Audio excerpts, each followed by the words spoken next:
Editorial ఏముందో yes, editorial ఏం చెప్తుందంటే థర్డ్ అండ్ ఫైనల్ రౌండ్ అనే టైటిల్తో ఎడిటోరియల్ వచ్చింది.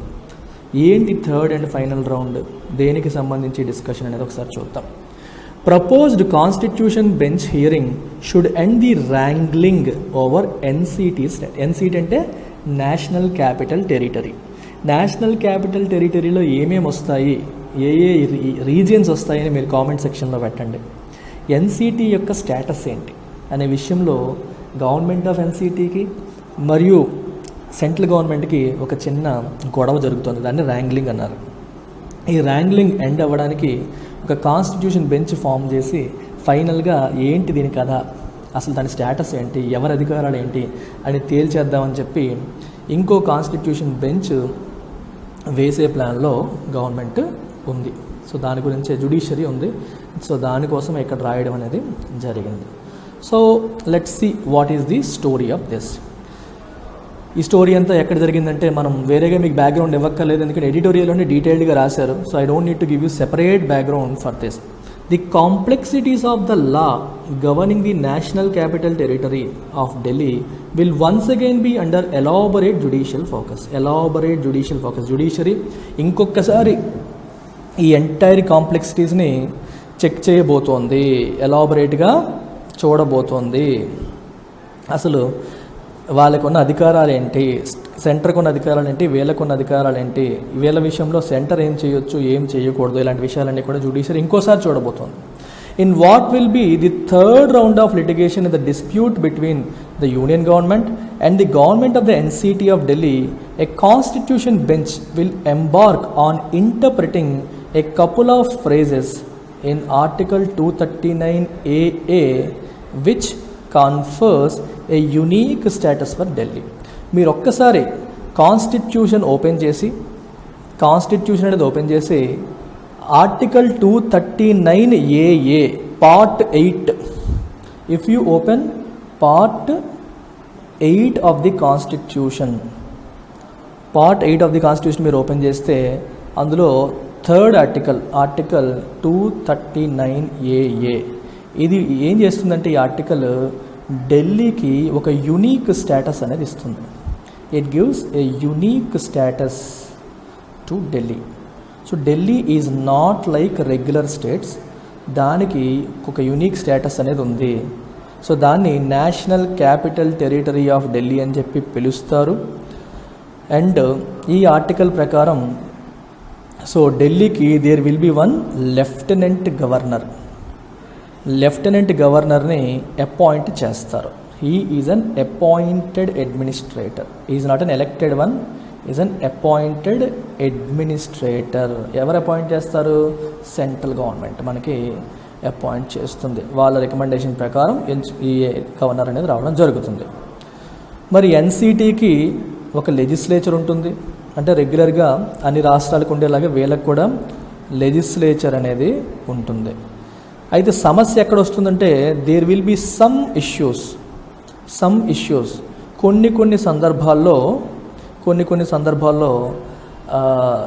ఈ ఢిల్లీ గవర్నమెంట్కి కొన్ని ఇష్యూస్లో చట్టాలు చేయడానికి పవర్స్ లేవు. సో లెజిస్లేటివ్ పవర్స్ అనేవి కొన్ని సందర్భాల్లో ఉండవు. ఆ సందర్భాలు ఏంటి అని ఎడిటోరియల్లో రాశారు, మనం ఒకసారి చూద్దాం. రిమైనింగ్ సందర్భాల్లో వాళ్ళు చట్టాలు చేస్తే లెఫ్టినెంట్ గవర్నర్ యొక్క రోల్ ఏంటి, ఇలాంటి విషయాలు కూడా మనం ఒకసారి చూద్దాం. వెరీ వెరీ ఇంపార్టెంట్ ఆస్పెక్ట్ ఇది. ఇది మీరు ఒకసారి చూడాలి.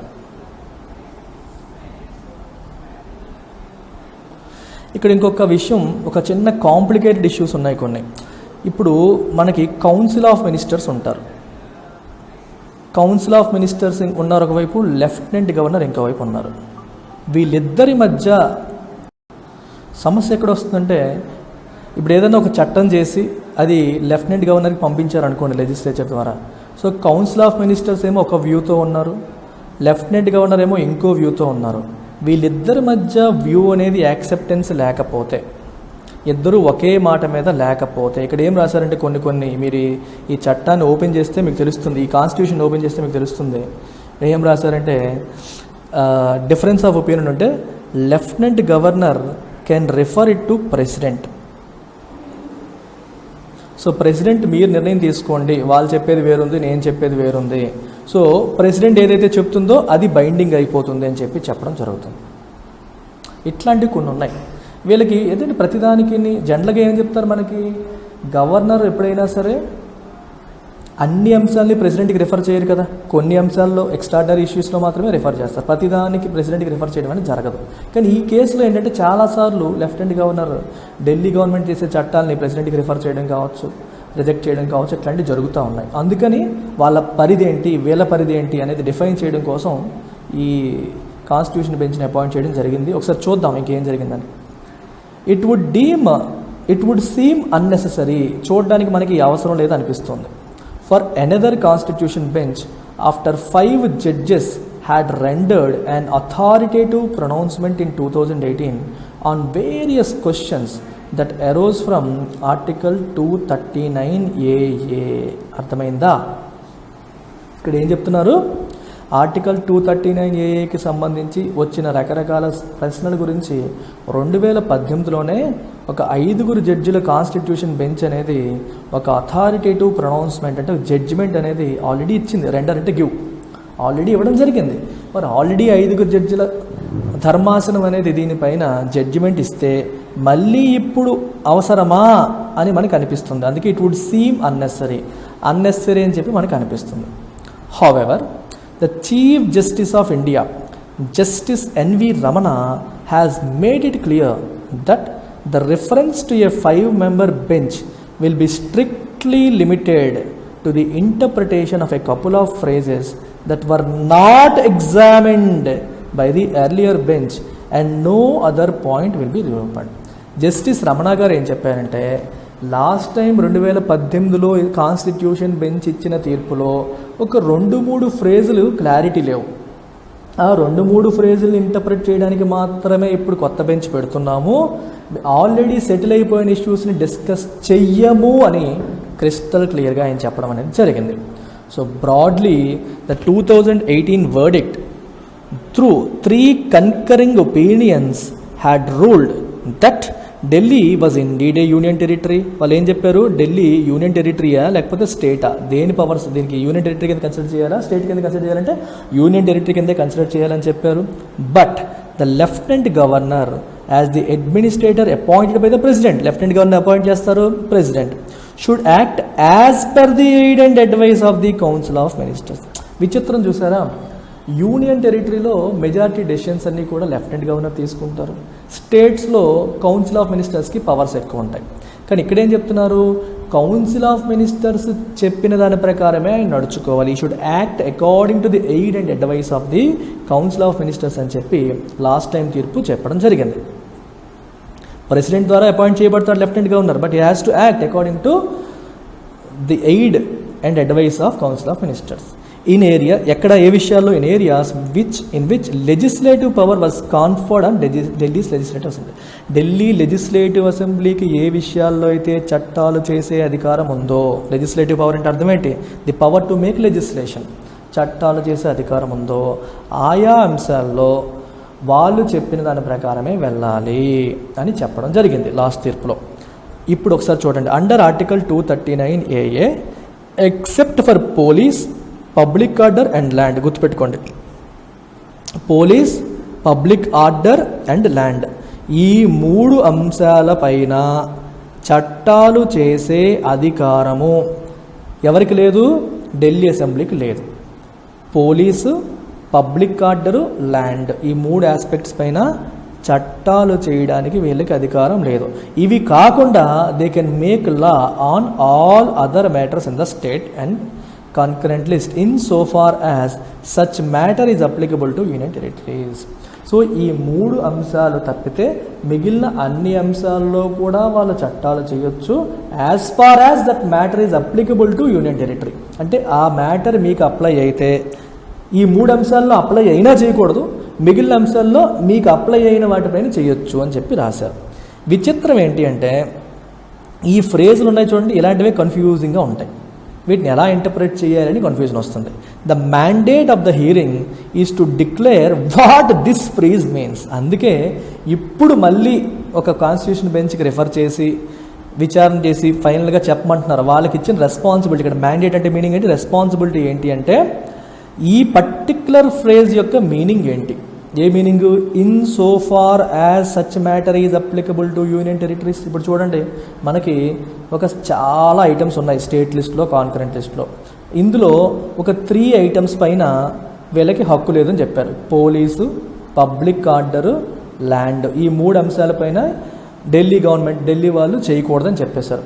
మరి రిమైనింగ్ ఆస్పెక్ట్స్ ఉన్నాయి కదా, రిమైనింగ్ అన్నిట్లోనూ చేయొచ్చు అంటే చేయొచ్చు. కానీ ఒక స్టేట్మెంట్ రాశాడు, ఇన్ సో ఫార్ యాజ్ అని రాశారు. In so far as it is applicable to UTs, union టెరిటరీస్కి అప్లై అయ్యేంత వరకు అని రాశారు. In so far as it is applicable to union territories అని రాయడం జరిగింది. మీకు అర్థమైందా? ఈ ఫ్రేజ్ యొక్క మీనింగ్ ఏంటి అని డిక్లేర్ చేయడం కోసం ఇప్పుడు కొత్తగా ఇంకొక కాన్స్టిట్యూషన్ బెంచ్ని ఏర్పాటు చేయడం అనేది జరుగుతుంది. Okay, and whether it is one more limitation on Delhi's legislative and by extension executive powers. ఈ ఫ్రేజ్ పెట్టడం ద్వారా in so far as it is applicable to అని రాశారు చూడండి. ఆ ఫ్రేజ్ ద్వారా ఢిల్లీ యొక్క పవర్స్ పైన ఇది ఇంకొక రెస్ట్రిక్షనా, లిమిటేషన్ అంటే రెస్ట్రిక్షన్ అని అర్థం. ఇది ఇంకొక రెస్ట్రిక్షనా, and by extension legislative powers పైన మరియు ఎగ్జిక్యూటివ్ పవర్స్ పైన ఇది ఒక రెస్ట్రిక్షనా అని చెప్పి ఎగ్జామిన్ చేసి చెప్పాల్సిన బాధ్యత కొత్త కాన్స్టిట్యూషన్ బెంచ్కి వచ్చింది. ఓకే, లెజిస్లేటివ్ పైన రెస్ట్రిక్షన్ ఉంటే ఆటోమేటిక్గా ఎగ్జిక్యూటివ్ పైన కూడా రెస్ట్రిక్షన్ ఉన్నట్టే కదా. లెజిస్లేటివ్ అంటే అర్థం ఏంటి? చట్టాలు చేయడం, ఇన్యాక్టింగ్, టు మేక్ లా. లెజిస్లేచర్ అంటే అర్థం ఏంటి? టు మేక్ లా, చట్టం చేయడం. మరి చట్టం చేయడం పైన మనకి అధికారం లేకపోతే మరి ఎగ్జిక్యూటివ్ అంటే అర్థం ఏంటి? చేసిన చట్టాన్ని ఇంప్లిమెంట్ చేయడం. చేయడానికి అధికారం లేకపోతే మరి ఇంప్లిమెంట్ చేయడానికి ఏమొస్తుంది? అందుకే చట్టాలు చేయడం పైన మరియు ఇంప్లిమెంట్ చేయడం పైన వాళ్ళకున్న అధికారాలకు ఇది ఏమైనా లిమిటేషనా, రెస్ట్రిక్షనా అనేది ఎగ్జామిన్ చేయాల్సిన బాధ్యత కొత్త కాన్స్టిట్యూషనల్ బెంచ్ పైన పడింది. కొత్త కాన్స్టిట్యూషనల్ బెంచ్ పైన పడడం అనేది జరిగింది. Got it? ఇది The 2018 ruling limited the Lieutenant Governor's domain by making it clear that not every decision required his concurrence. Very important. ఇందాక మీకు పాయింట్ చెప్పాను, కౌన్సిల్ ఆఫ్ మినిస్టర్స్ తీసుకున్న ప్రతి నిర్ణయానికి లెఫ్టినెంట్ గవర్నర్ కాన్కరెన్స్ ఉండాలా లేదా, కాన్కరెన్స్ అంటే యాక్సెప్టెన్స్ ఉండాలా లేదా అనే విషయంలో క్లారిటీ లేదు. ఇంతకుముందు మనం ఇక్కడ చెప్తూ మీకు మాట చెప్పాను, ప్రెసిడెంట్కి రిఫర్ చేయొచ్చు అని చెప్పి ఒక మాట చెప్పాను కాన్కరెన్స్ లేకపోతే. సో లెఫ్టినెంట్ గవర్నర్ ఏం చేస్తారంటే నచ్చని ప్రతిదానికి ప్రెసిడెంట్కి రిఫర్ చేసి డెసిషన్ ఇంప్లిమెంట్ చేయకుండా వాయిదాలు వేస్తుంటాడు. ఇక్కడ ఏం రాశారు? ప్రతి డెసిషన్ కూడా లెఫ్టినెంట్ గవర్నర్ కాన్కరెన్స్ అవసరం లేదు అని చెప్పారు. అన్ని విషయాల్లో కూడా ఆయన నిర్ణయం అనేది ఫైనల్ కాదు అని చెప్పారు. It had cautioned against the notion of representative democracy being negated if legitimate decisions of the Council of the Ministers were blocked merely because the Lieutenant Governor had a different view. Very important sentence. ఈ sentence కేర్ఫుల్గా వినండి అమ్మా. ఈ 2018 ruling ఏమని చెప్పింది? Cautioned, జాగ్రత్త చెప్పింది. ఏ విషయంలో? Against the notion of representative democracy being negated. Representative democracy అంటే అర్థం ఏంటి? మనకి ఇవన్నీ తెలిసినవే, చిన్నప్పుడు చదువుకున్నవే. Indian democracy is called representative democracy. Democracies మీరు 2 రకాలుగా విడదీయచ్చు, direct democracy, indirect democracy. Indirect డెమోక్రసీనే రిప్రజెంటేటివ్ ఫార్మ్ ఆఫ్ డెమోక్రసీ అని కూడా అంటారు. ఫర్ ఎగ్జాంపుల్, డెమోక్రసీ అంటే అర్థం ఏంటి? Rule by people. క్రసీ అంటే రూల్, డెమో అంటే పీపుల్. రూల్ అంటే అర్థం ఏంటి? What is the meaning of ruling? అధికారం అంటే అర్థం ఏంటి చెప్పండి? What is the meaning of rule? మీకు ఒక చిన్న ఎగ్జాంపుల్ చెప్తాను. Take a family for example. నాన్న, అమ్మ, అన్నయ్య, చెల్లి, ఒక చిన్న ఫ్యామిలీ ఉంది. ఈ ఫ్యామిలీలో లెట్స్ సే ఎవ్రీ డెసిషన్, ప్రతి నిర్ణయం కూడా ఫాదర్ తీసుకున్నారు అనుకోండి. ప్రతి నిర్ణయం కూడా ఫాదరే తీసుకున్నారు. And is not consulting mother, is not consulting children అనుకోండి. Do you call it a democratic family? Do you call it a democratic family? Absolutely no. ఇది డెమోక్రాటిక్ ఫ్యామిలీ కాదు. అలా కాకుండా ఏ డెసిషన్ తీసుకోవాలన్నా సరే ఫాదర్ మదర్ని కన్సల్ట్ చేసి, చిల్డ్రన్ని కూడా కన్సల్ట్ చేసి, వాళ్ళందరితో మాట్లాడి సంప్రదింపులు జరిపి నిర్ణయాలు తీసుకున్నారనుకోండి, then we call it a democratic family, we call it a democratic decision making. Democratic అంటే ఇక్కడ మీనింగ్ అర్థమైందా మీకు? డెమోక్రాటిక్ అంటే అందరినీ కన్సల్ట్ చేసి, అందరినీ సంప్రదించి, ఏకపక్ష నిర్ణయాలు తీసుకోకుండా. Power is nothing but taking decisions. నిర్ణయాలు తీసుకునే అధికారమే కదా పవర్ అంటే అల్టిమేట్గా. పవర్ అంటే అల్టిమేట్గా మీనింగ్ ఏంటి? నిర్ణయాలు తీసుకునే అధికారమే. ఆ నిర్ణయాలు తీసుకునే అధికారం అనేది ఒక్కల చేతిలోనే ఉండిపోతే అది డెమోక్రసీ కాదు. ఆ నిర్ణయాలు తీసుకునే విషయంలో ప్రజలు ఇన్వాల్వ్ అయితే అది డెమోక్రసీ. మరి ప్రజలు ఏ రకంగా నిర్ణయాలు తీసుకునే విషయంలో ఇన్వాల్వ్ అవుతారు? ఒక దేశం పరంగా ఇంపార్టెంట్ నిర్ణయాలు ఏంటి? చట్టాలు, లెజిస్లేషన్స్ డైరెక్ట్ డెమోక్రసీలో ఎలా జరుగుతాయో తెలుసా? స్విట్జర్లాండ్ అనేది ఒక ఎగ్జాంపుల్. స్విట్జర్లాండ్లో ఏం చేస్తారంటే ఒక చట్టాన్ని ప్రజల ముందు ఉంచుతారు. They place it in front of people. మీరు ఓట్ చేయండి అని అడుగుతారు. They ask people to vote. So ప్రజలందరూ దీనికి అనుకూలంగా ఓటు వేశారనుకోండి, మెజారిటీ ఓట్లు అనుకూలంగా పడ్డాయనుకోండి, then that bill becomes act. మీకు అర్థమైందా? అంటే డైరెక్ట్గా ప్రజలే చట్టం చేస్తున్నట్టు. ప్రతి చట్టాన్ని ప్రజల ముందు ఉంచడం, ప్రజలు యాక్సెప్ట్ చేస్తే చట్టం అవడం, అది డైరెక్ట్ డెమోక్రసీ. మరి ఇండియాలో అలా జరుగుతుందా? ఇండియాలో అలా జరగట్లేదు. మరి ఇండియాలో ఏం జరుగుతుంది? ఇండైరెక్ట్ డెమోక్రసీ లేదా రిప్రజెంటేటివ్ ఫార్మ్ ఆఫ్ డెమోక్రసీ జరుగుతుంది. విచ్ మీన్స్ ఇండియాలో ఏం జరుగుతుందంటే ప్రజల చేత ఎన్నుకోబడ్డ representatives, members of parliament, members of legislative assembly, వీళ్ళందరూ ఎవరు?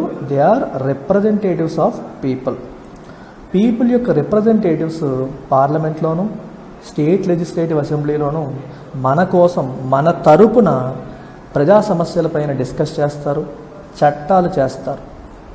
వాళ్ళు ఓట్లు వేస్తే చట్టం అనేది జరుగుతుంది. సో లెజిస్లేషన్ అనేది ఎవరు చేస్తున్నారు? ఎంపీస్ అండ్ ఎమ్మెల్యేస్ అంటాం. వాళ్ళు ఏమంటాం? పీపుల్స్ రిప్రజెంటేటివ్స్, ప్రజాప్రతినిధులు, పీపుల్స్ రిప్రజెంటేటివ్స్ అంటాం. సో అందుకే ఇండియాని ఏమంటాం? రిప్రజెంటేటివ్ ఫార్మ్ ఆఫ్ డెమోక్రసీ అంటాం, లేదా ఇండైరెక్ట్ డెమోక్రసీ అని చెప్పి అంటాం. అంటే డైరెక్ట్గా ప్రజలు ఇన్వాల్వ్ అవ్వట్లేదు, ఇండైరెక్ట్గా ప్రజల చేత ఎన్నుకోబడ్డ వాళ్ళు చేస్తున్నారు. సో అల్టిమేట్గా ఎవరైతే వీళ్ళు ఉన్నారో వీళ్ళ నిర్ణయాలు అనేవి దేన్ని రిప్రజెంట్ చేస్తాయి? పీపుల్ యొక్క డెసిషన్స్ని రిప్రజెంట్ చేస్తాయి. అల్టిమేట్గా ప్రజల చేతిలో పవర్ ఉంటేనే అది డెమోక్రసీ. అలా కాకుండా ఒక లెఫ్టినెంట్ గవర్నర్ ఉన్నారు. లెఫ్టినెంట్ గవర్నర్ని ప్రెసిడెంట్ అపాయింట్ చేస్తారు. ఈ పర్టిక్యులర్ వ్యక్తి చేతిలో ఫైనల్ పవర్ ఉందనుకోండి, అది డెమోక్రసీ యొక్క స్పిరిట్కి విరుద్ధం. Are you getting this point? Very important. Lieutenant గవర్నర్ని ప్రజలు ఎన్నుకోలేదు, అతను ప్రెసిడెంట్ అపాయింట్ చేశారు. అపాయింటెడ్ పర్సన్, ఎలక్టెడ్ పర్సన్ కాదు, నామినేటెడ్ పర్సన్. ప్రజల చేత ఎన్నుకోబడని వ్యక్తి ఫైనల్ డెసిషన్ తీసుకుంటే అది ప్రజాస్వామ్యాన్ని కించపరచడమే, ప్రజాస్వామ్యాన్ని అండర్మైన్ చేయడమే, ప్రజాస్వామ్య స్ఫూర్తికి విరుద్ధం అనేది సుప్రీంకోర్టు బెంచ్ చెప్పిన మాట. మీకు అర్థమవుతుందా? It is negating the notion of representative democracy అని రాశారు, చూసారా? రిప్రజెంటేటివ్ డెమోక్రసీ యొక్క స్ఫూర్తిని, నోషన్ని, భావనని నెగేట్ చేసినట్టు. ఓకే, దానికి వ్యతిరేకంగా వెళ్ళినట్టు. If legitimate decisions of council of ministers, మరి కౌన్సిల్ ఆఫ్ మినిస్టర్స్ ఎవరు?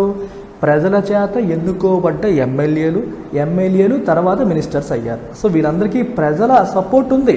సో ప్రజల సపోర్ట్తో నెగ్గిన వీళ్ళ యొక్క లెజిటిమేట్ న్యాయబద్ధమైన నిర్ణయాల్ని మనం లెఫ్టినెంట్ గవర్నర్ బ్లాక్ చేస్తే, just because he has a different view, అవి అన్కాన్స్టిట్యూషనల్ అనుకోండి, బ్లాక్ చేయొచ్చు. అది రాజ్యాంగ విరుద్ధంగా ఉన్నాయంటే బ్లాక్ చేయొచ్చు. కానీ రాజ్యాంగ విరుద్ధంగా ఉన్నాయని కాదు, అతని వ్యూ వేరు, వాళ్ళ వ్యూ వేరు. Just because you have a different view, if you go and block, అది రిప్రజెంటేటివ్ ఫార్మ్ ఆఫ్ డెమోక్రసీ యొక్క నోషన్ని నెగేట్ చేస్తుంది, దెబ్బతీస్తుంది అని అర్థం. The lieutenant governor's power to refer any matter on which he disagreed with the elected regime did not mean he could raise a dispute on every matter. 239 ఏఏలో ఏం రాసిందంటే, ఏ విషయంలోనైనా సరే మీరు కౌన్సిల్ ఆఫ్ మినిస్టర్స్తో అగ్రీ అవ్వకపోతే మీరు ప్రెసిడెంట్కి రిఫర్ చేయొచ్చు అని చెప్పి 239 ఏఏలో రాశారు. దాని ఇంటర్ప్రిటేషన్ ఏంటి? ఏ విషయంలో మీరు అగ్రీ అవ్వకపోతే ఆ విషయంలో చేయొచ్చు అంటే దాని అర్థం ప్రతి విషయంలోనూ మీరు అగ్రీ అవ్వం, నాకు ఏదీ నచ్చట్లేదు ప్రతిదాన్ని నేను రిఫర్ చేసేస్తానని కాదు.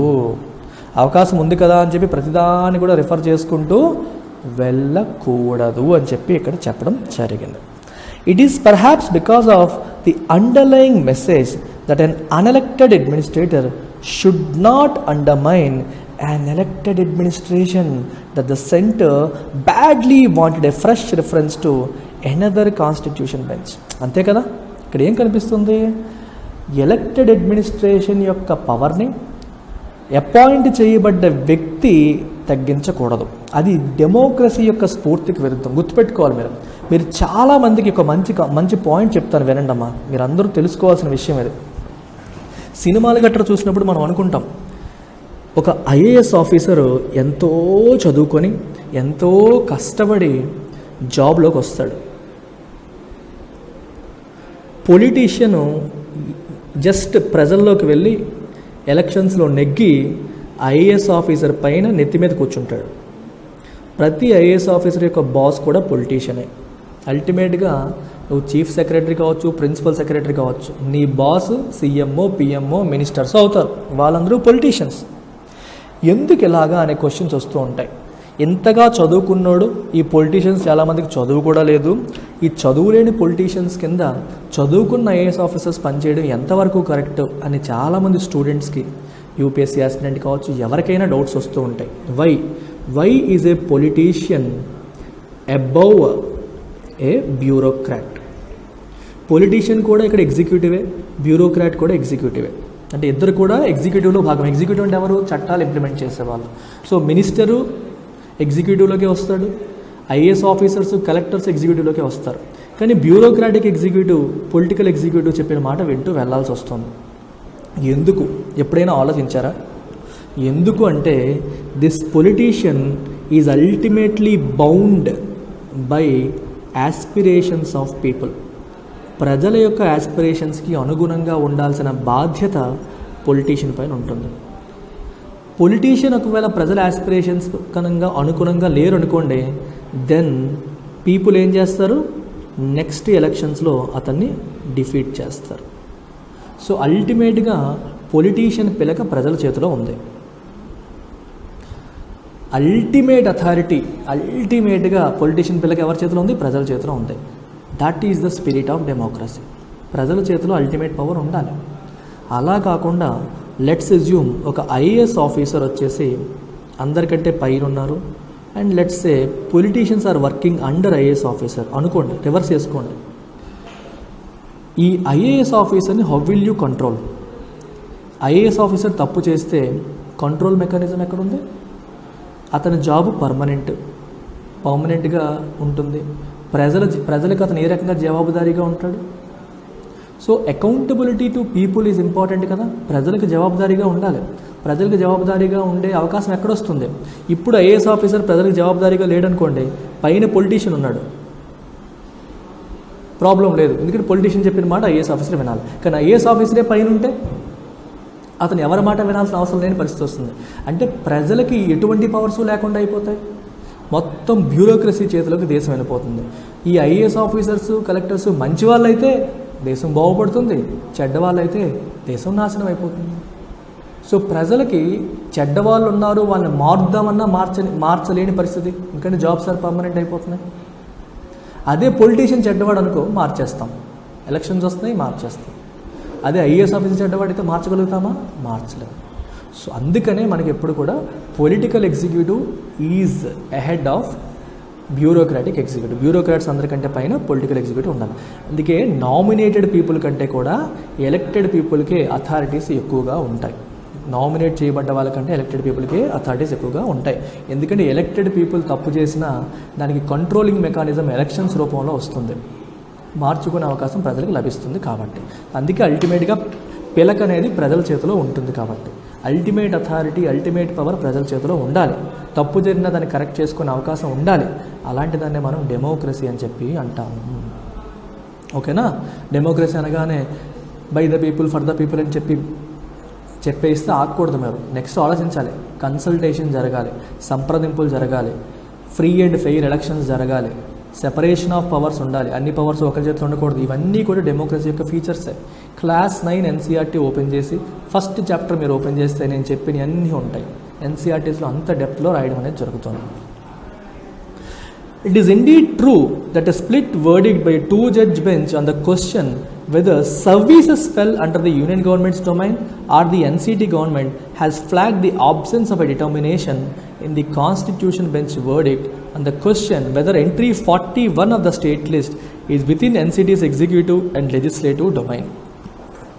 మీరు స్టేట్ లిస్ట్ ఓపెన్ చేస్తే షెడ్యూల్ 7 ఆఫ్ ది కాన్స్టిట్యూషన్లో union list, state list, concurrent list ఉంటాయి. అందులో స్టేట్ లిస్ట్ మీరు ఓపెన్ చేస్తే ఎంట్రీ 41లో సర్వీసెస్ అని ఉంటుంది. ఈ సర్వీసెస్ ఎన్సీటీకి ఎందుకు వెళ్తుందా, యూనియన్ గవర్నమెంట్కి ఎందుకు వెళ్తుందా అనేది ఒక క్వశ్చన్. ఈ విషయంలో ఇంతకుముందు ఏం చేశారంటే స్ప్లిట్ వర్డిక్ట్ వచ్చింది. 2 జడ్జ్ బెంచ్ చెప్పారు, అంటే ఒకళ్ళు యూనియన్కి వెళ్తుందని చెప్పారు, ఇంకొకళ్ళు స్టేట్కి వెళ్తుందని చెప్పడం జరిగింది. సో ఒక్కొక్కళ్ళు ఒక్కో రకంగా చెప్పడం జరిగింది. ఇంతకుముందు ఒక్కొక్కళ్ళు ఒక్కో రకంగా చెప్పడం జరిగింది. సో ఆ విషయంలో కూడా ఇప్పుడు ఏంటి, ఇటు వెళ్తుందో అటు వెళ్తుందో అనేది చెప్పాలి. Okay, entry 41 is not one of the excluded areas of legislation by Delhi assembly. Delhi assembly excluded areas ఏంటి, పోలీసు, పబ్లిక్ ఆర్డరు, ల్యాండ్. ఆ 3 ఏరియాస్లో ఎలాగూ వాళ్ళు చేయడానికి లేరు. కానీ 41 లెక్క ప్రకారం వాళ్ళు చేయొచ్చు. కానీ but it has been argued that there are no services under Delhi government. Delhi government చేసే సర్వీస్ కాంపనెంట్స్ ఏమి లేవు. మరి సర్వీసెస్ ఏమి లేవు కాబట్టి చేయడానికి ఏమి లేదు అని చెప్పి అంటారు. And therefore it was not a matter applicable to NCT at all. మీకు ఒక ఫ్రేజ్ రాశారు గుర్తుందా స్టార్టింగ్లో, in so far as such matter is applicable to union territories అని రాస్తారు. మీకు అప్లై అయ్యే ప్రతి మ్యాటర్లోనూ except land, public order, police, ఈ 3 తప్పితే మిగిలిన అన్నింటిలోనూ మీరు చట్టాలు చేయొచ్చు అని రాశారు. మీకు అప్లై అయిన వాటిలో రాశారు. ఇక్కడ ఆ ఫ్రేజ్ అనేది కన్ఫ్యూజ్ చేస్తుంది. ఎంట్రీ నెంబర్ 41 మీరు చేయొచ్చు, కానీ సమస్య ఎక్కడ వస్తుంది, ఎంట్రీ నెంబర్ 41 మీరు చేయొచ్చు, కానీ అది మీకు అప్లై అవుతుందా లేదా అంటే మీకు ఏం లేవు మీ చేతిలో, మీకు అప్లై అవ్వదు అని చెప్పి అంటున్నారు. So settling this remaining question, అంటే ఈ ఒక్క విషయాన్ని తేల్చేయాలి. షుడ్ గివ్ ఎ క్వైటస్ అంటే కామ్ ఎఫెక్ట్, అంటే ఇక అమ్మ గొడవ మరి ఉండదు, సెటిల్ అయిపోతుంది. టు ది ఎండ్లెస్ ర్యాంగ్లింగ్ అంటే గొడవ between Modi government at the centre and the Kejriwal regime అంటే గవర్నమెంట్ ఎట్ ఢిల్లీలో ఉన్న కేజ్రీవాల్ రెజీమ్కి, సెంటర్లో ఉన్న మోదీ గవర్నమెంట్కి మధ్య జరుగుతున్న నిరంతరం జరుగుతున్న ఈ గొడవకి అది చరమగీతం పాడుతుంది, ఫైనల్గా కూల్ చేసి కామ్ డౌన్ చేస్తుంది. సో ఈ విషయం తేల్చేయాలి. ఎంట్రీ లెవెల్ 41 అనేది స్టేట్కి వెళ్ళాలా, సెంటర్కి వెళ్ళాలా? లెక్క ప్రకారం స్టేటే, కానీ స్టేట్కి ఏమీ సర్వీసెస్ లేవు. సో వాళ్ళకి అది అప్లై అవ్వదు కాబట్టి అటు వెళ్ళాలా, లేదా అప్లై అయినా అవ్వకపోయినా వాళ్ళకే ఉంచేయాలా? ఇలాంటి అంశాలని ఫైనల్గా తేల్చారనుకోండి, ఇంకా గొడవ లేదు అని అర్థం అన్నమాట. సో చాలా ఇంపార్టెంట్ ఆస్పెక్ట్. జడ్జిమెంట్ వచ్చాక మళ్ళీ దీనిపైన ఎడిటోరియల్ వస్తుంది, మళ్ళీ ఒకసారి చూద్దాం. అండ్ ఒక్కసారి మళ్ళీ చెప్తున్నాను, డిగ్రీ ప్లస్ ఐఏఎస్ మీలో చాలామంది ఐఏఎస్ ఆస్పిరెంట్స్ ఉన్నారు. మీరందరూ కూడా మీరు డిగ్రీ ఫస్ట్ ఇయర్ నుండే చదువుంటే, ముందే ఫౌండేషన్ ఉంటే ఈ పాటికే జాబ్ తెచ్చుకునే వాళ్ళమని అనుకుంటూ ఉంటారు. చాలామంది మీరు కోల్పోయారు కూడా. అందుకనే మీ జూనియర్స్, మీ చెల్లెళ్ళు, మీ తమ్ముళ్ళు, మీ తర్వాతి తరం, మీకు ఒక 5-6 ఏళ్ళు జూనియర్స్గా ఉన్నవాళ్ళు అలాంటి తప్పు చేయకుండా చేయాలి. మీరు అనుకుంటారు కొన్ని చోట్ల డిగ్రీ ప్లస్ ఐఏఎస్ కూడా చేసి వచ్చారు, ఏం ఉపయోగం లేదు సార్. ఎందుకు ఉపయోగం లేదంటే వాళ్ళు మనీ కోసం మాత్రమే చేస్తే ఆ పరిస్థితి వస్తుంది. మనం మనసుతో చేస్తాం, మీ అందరికీ తెలిసిందే. ఏదన్నా చేస్తే పూర్తి స్థాయిలో జస్టిస్ చేయడం అనేది ఎల్టెక్స్ క్లాసెస్లో జరుగుతుంది. ఓన్లీ ఇది ఏదో బిజినెస్ ఆపర్చునిటీ లాగా చేయడం కాకుండా పూర్తి స్థాయిలో మనసు పెట్టి నేను స్వయంగా వాళ్ళని గైడ్ చేసి దగ్గరుండి క్లాసులు జరుగుతున్నాయా లేదా చూసుకొని వెళ్ళడం అనేది జరుగుతుంది. అందుకనే I strongly recommend you people to call this number, tell parents to come and meet me డైరెక్ట్గా నన్ను కలవమని చెప్పండి వైజాగ్లో. నేను ప్రతి పేరెంట్తో స్వయంగా మాట్లాడతాను, వాళ్ళకి ఎక్స్ప్లెయిన్ చేస్తాను. సో ఇంటర్మీడియట్ ఎగ్జామ్స్ 19th అయిపోతున్నాయి. 19th తర్వాత లెట్ దెమ్ నో. అండ్ జూలైలో ఎంసెట్ అన్నీ అయిపోయాక జూలైలో మనం క్లాసులు అనేవి ప్రారంభిస్తాం అనమాట. సో మంచి opportunity for all the students. ఓకేనా? టేక్ కేర్ అమ్మా, బాయ్.